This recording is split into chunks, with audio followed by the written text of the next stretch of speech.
Loco pilot অনিরুদ্ধের দৈনন্দিন রোজনামচায় জীবনটা বড্ড একঘেয়ে ঠেকেছে। সেই সকালে ট্রেন চালিয়ে নিয়ে যাও, আবার টার্মিনাল স্টেশন থেকে ব্যাক করো।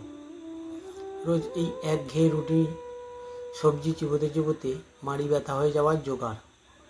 রান্নার কাজে অপটু স্ত্রী থেকে দৈনন্দিন লাঞ্চ বা ডিনারটা আজ সুইগি, কাল জোম্যাটো করে কাটিয়ে দেওয়া যায় ইচ্ছে হলে।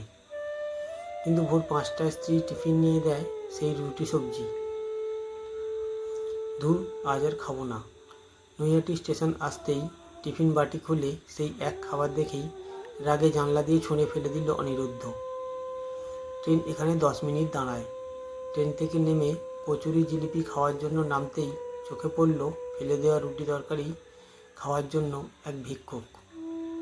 এর ছোট্ট একটা বাচ্চা সেটাকে কুড়িয়ে নিয়ে যাচ্ছে। পরম তৃপ্তি সেই বাচ্চাটির চোখে মুখে। অনিরুদ্ধ দৌড়ে সেই মাটিতে পড়ে থাকা খাবারটা নিয়ে বলল, এটাতে ময়লা লেগে গেছে, অন্য কিছু কিনে দিই চলো।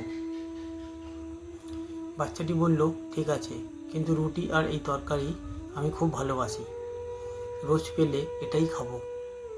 পরের দিন স্ত্রীর দেওয়া সেই টিফিন বক্স খুলে চোখ যেন নিজে থেকে চিকচিক করে উঠল অনিরুদ্ধর। এ তো নতুন টিফিন মনে হচ্ছে তার। স্টেশনে নেমে সেই বাচ্চাটাকে খুঁজে দুটো রুটি দিয়ে সে বলল, এবার থেকে যতদিন এখানে আসবো তোমার জন্য রুটি তরকারি নিয়ে আসবো, কারণ এই নতুন টিফিনটা আমারও খুব প্রিয়।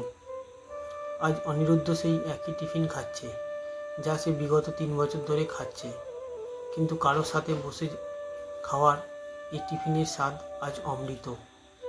এ তার নতুন টিফিন।